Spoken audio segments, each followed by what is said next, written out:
Ini adalah lanjutan chapter kedua dari The Heavenly Dimension Live a Normal Life.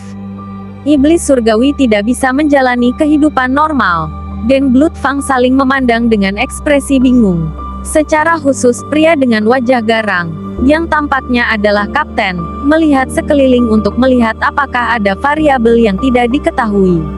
Apa yang dipercaya tuan kita dengan memasangnya di sini? Tidak ada orang di sekitar. Belum lagi tentara tamtama Dimitri. Populasi umum juga buru-buru mundur, dan lingkungan berubah total. Hanya ada dua orang yang menghadapi geng Blood Fang. Hanya Roman Dimitri dan pelayannya Hans. Tuan muda, saya sangat menyadari bahwa Anda adalah putra seorang bangsawan yang tidak tahu banyak tentang dunia, tetapi sangat sulit untuk menunjukkan sikap tidak hormat kepada kami di luar kastil, bahkan dengan tato taring. Kata salah satu anggota geng Blood Fang.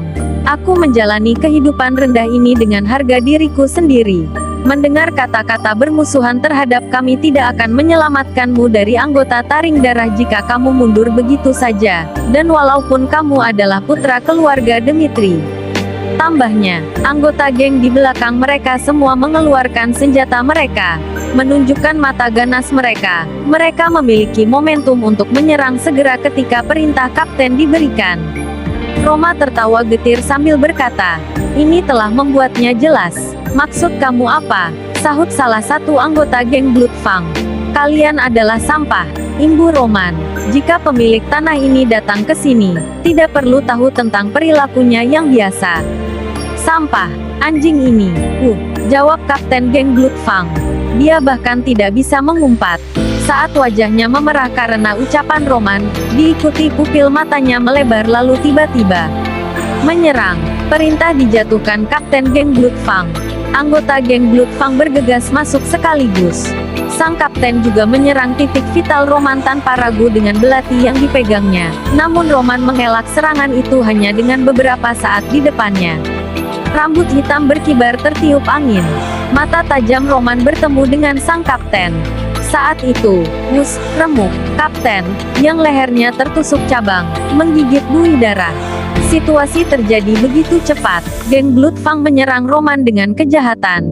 Hans terhuyung-huyung pada serangan hampir 10 orang, lalu buru-buru meraih batu besar di sekelilingnya dan mencoba membantu Roman. Tapi tidak perlu. Roman, yang telah berurusan dengan kapten, berhasil menghindari semua serangan pria dengan gerakan yang mendekati defense, dan menangani mereka satu persatu. Menarik juga untuk menyerang belati dengan cabang, dan setiap kali dia menyerang dengan cabang, sebuah lubang dilubangi di titik-titik vital anggota geng Blood Fang. Monster, apakah ini Roman Dimitri?" kata salah seorang geng Blood Fang sambil ketakutan. Para pria itu bingung. Pada awalnya, mereka mempertaruhkan hidup mereka untuk bertarung, tetapi ketika mereka melihat rekan-rekan mereka mati tak berdaya, mereka ketakutan. Tapi tren sudah berbalik. Pria yang jatuh satu demi satu. Saat pria terakhir yang tersisa hendak melarikan diri, tangan celaka Roman menjambak rambut pria itu. "Wow, lepaskan ini." Pria itu sangat marah. Saat melihat rekan-rekannya berserakan di sekelilingnya, wajahnya pucat dan lelah. Roman berkata, "Kamu telah melanggar hukum Dimitri." Dan alih-alih merenungkannya, dia mencoba menutupi situasi dengan mengancamku. "Agar sebuah kelompok dapat berjalan dengan benar, perlu mematuhi hukum. Aku tidak akan mengambil nyawamu, tetapi saya akan menunjukkan kepada orang-orang ketakutan akan Dharma dengan memberikan contoh bagi Anda." Pria bernama Chunma, di Murim, Roman adalah hukum. Roman, yang telah menjadi pemimpin sepanjang hidupnya, tahu pilihan apa yang harus dia ambil untuk hukum. Meskipun itu kejam, pria itu berlutut. Kemudian dia memiringkan kepalanya dengan kuat, dan dengan sisa tangannya dia menarik lidahnya keluar. Dosa memainkan lidah yang salah. Bayarlah harga yang sepadan dengan itu. Wah, pria itu sangat marah. Tapi tidak ada cara untuk melarikan diri. Tangan celaka Roman dengan kuat menekan tubuh pria itu, dan Roman meraih belati yang jatuh di lantai dan memotong lidah pria itu. Darah terciprat pria itu mengerang, dan suaranya yang meraung kesakitan bergema di sekelilingnya. Penduduk desa dengan erat menutup mata mereka pada adegan brutal itu. Namun, tanpa sedikit pun perubahan ekspresi, Roman memotong lidah pria itu. Tuk, suara lidah jatuh ke lantai. Pria itu menundukkan kepalanya. Dengan ekspresi bingung di wajahnya, dia menangis, dan dia berjuang untuk menghentikan darah yang keluar dari mulutnya dengan telapak tangannya. Nama saya Roman Dmitri. Jika Anda tidak menyukai hukuman yang saya berikan, Anda boleh datang kepada saya kapan saja. Imbu Roman, iblis surgawi. Di dunia ini, yang lemah menjadi makanan yang kuat, semua karma dibayar dengan darah. Roman menatap Hans. Hans dikejutkan oleh pemandangan tuan yang dilihatnya untuk pertama kalinya dan mundur selangkah. Panggil penjaga, laporkan kejadian hari ini, dan kirim pasukan ke sini untuk melakukan tindak lanjut, perintah Roman. Ah, cegukan, menyebalkan. Hans berkata sambil cegukan. Dia memeriksa mayat-mayat itu sekali. Dan, dengan ekspresi pucat di wajahnya, bergegas ke kastil. Pertempuran yang luar biasa. Namun, ekspresi Roman tidak bagus. Aku punya badan sampah seperti itu, kata Roman menyesali kemampuan fisiknya yang lemah. Baik Jong Hyuk, di Murim, dialah yang mencapai puncak. Ratusan dan ribuan prajurit dibantai karena mereka tidak bisa menangani satu Baik Jong Hyuk. Dan ketika darah mengalir ke sungai, Chun Ma Singyo mengakui bahwa mereka adalah penguasa Murim. Akan tetapi, fakta bahwa ia telah bertukar sejumlah keterampilan pedang dengan pejabat pemerintah setempat tidak dapat membantu, tetapi tidak puas dengan kenyataan bahwa ia memiliki semangat Baik Jong Hyuk. Aliran energi kacau, jumlah ki yang dimiliki dalam tubuh kecil, itu yang terburuk. Tetap saja, ada jejak pelatihan seni bela diri. Tetapi menurut standar Roman, itu tidak sebagus apa yang dia lakukan dahulu. Roman bergumam kepada dirinya sendiri. Saya harus memulai dari awal dengan tubuh saya setiap saat. Untungnya, saya memiliki pengalaman masa lalu. Mengasah keterampilan seni bela diri saya sebagai Baik Jong Hyuk. Jika saya mengatur arah yang benar dari awal dan berlatih seni bela diri, saya bisa mendapatkan hasil yang berarti bahkan dalam kondisi terburuk. Saya memiliki berbagai pemikiran dalam pikiran saya.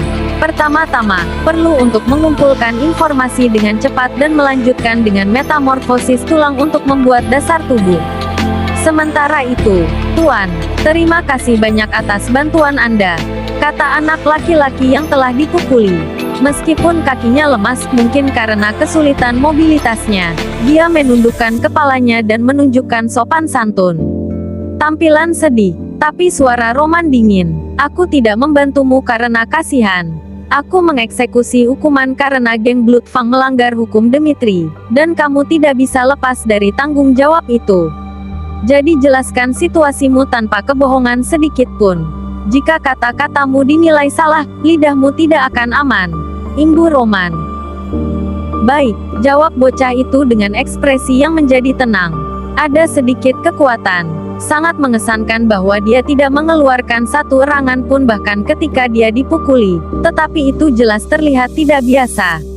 Lalu bocah itu menjelaskan, seperti yang Anda ketahui, Blood Fang adalah kekuatan yang meminjamkan uang dan menerima tingkat bunga yang tinggi. Orang tua saya meminjam uang dari Blood Fang untuk menyewa tanah, dan jika tanaman dipanen secara normal, uang itu dapat dilunasi sepenuhnya. Namun, karena campur tangan yang disengaja dari Blood Fang, pertanian itu hancur. Awalnya, saya tidak tahu mengapa mereka melakukannya, tetapi saya menemukan bahwa mereka melakukannya karena mereka mendambakan saudara perempuan saya. Tuan muda, kami sedih. Tidak ada kebohongan dalam kata-kata saya. Tolong selamatkan kami dari jurang kejahatan ini. Tutur bocah itu menjelaskan. Anak laki-laki itu menundukkan kepalanya. Kata-katanya tulus, dan bahkan tidak ada sedikit pun keraguan dalam suara anak laki-laki itu saat dia melaporkan situasinya. Roman menanggapi dengan penuh minat. Wajahnya hitam dan dia tidak memiliki otot, tetapi dia memiliki tubuh yang kurus, dan mata anak itu menunjukkan kecemerlangan.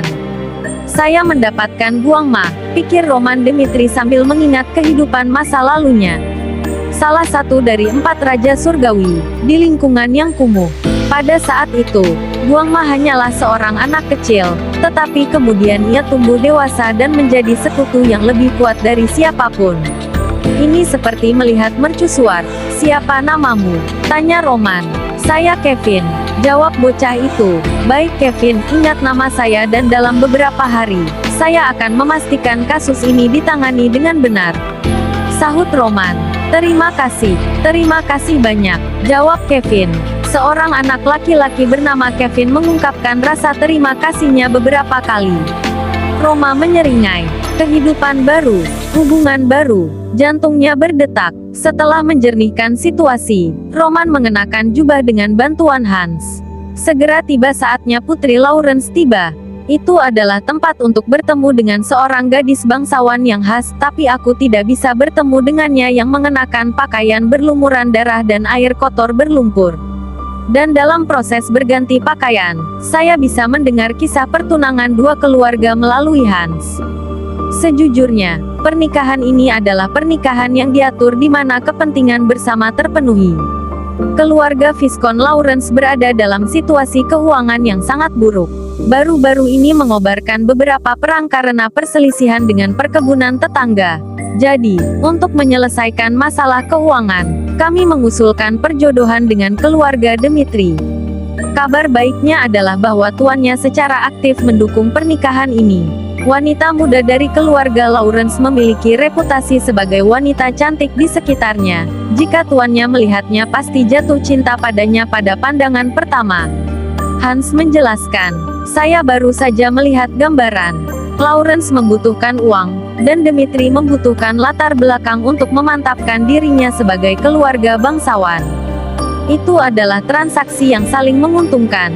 Satu-satunya masalah adalah bahwa Lawrence menginginkan putra kedua dari keluarga Dmitri, tetapi Roman Dmitri secara aktif menyatakan niatnya untuk menikah dan keduanya menikah. Dan hari ini adalah hari pertama keduanya bertemu. Satu-satunya saat Roman melihat Putri Lawrence adalah dari jauh di sebuah pesta bangsawan. Jadi keduanya tidak pernah bertemu dan berbicara secara langsung. Ini pernikahan. Sebenarnya, itu adalah sesuatu yang bahkan tidak ingin dilakukan Roman. Meskipun dia membiarkan dirinya mengalir karena kenyataan yang dia hadapi, dia selalu bersedia untuk menggulingkan pernikahan ini. Pernikahan adalah sesuatu yang kalian berdua harus setujui. Dalam proses pembentukan hubungan seumur hidup, masalah kondisional seperti latar belakang keluarga tidak penting. Saya akan melihat kesempatan dan menemukan cara untuk memutuskan pernikahan ini. Pikir Roman, latar belakang lawan, kecantikan Lawrence, itu tidak masalah bagi Roman. Sayangnya, masalah itu cepat teratasi. Siang itu, sesuai jadwal Putri Lawrence mengunjungi Dmitri. Namaku Flora Lawrence, kata seorang wanita putih dan cantik. Dia adalah wanita yang sangat cantik, seperti yang dikatakan. Rambut pirang yang telah tumbuh hingga ke pinggang, cukup mewah untuk membangkitkan kekaguman dari orang yang melihat dan tidak ada kekurangan di salah satu tubuhnya. Wajahnya cantik dan khas. Secara khusus, mata yang jernih dan tenang seperti danau membuat setiap orang merasa seperti sedang tersedot ke dalamnya. Dia sepertinya mengerti mengapa Roman Dmitri secara aktif mendorong untuk menikahinya. Dengan hanya satu kekuatan, penampilannya, dia sudah menjadi wanita yang sangat berharga. Flora mengatakan bahwa kita harus berjalan secara terpisah. Kemudian, ketika dia mencapai ruang yang tenang di mana tidak ada yang melihat, dia berubah menjadi wajah yang dingin. Aku berharap pernikahan kita tidak akan pernah terjadi, kata Flora. Putus untuk membatalkan pernikahannya. Itulah alasan Flora Lawrence mengunjungi tanah milik Dmitri.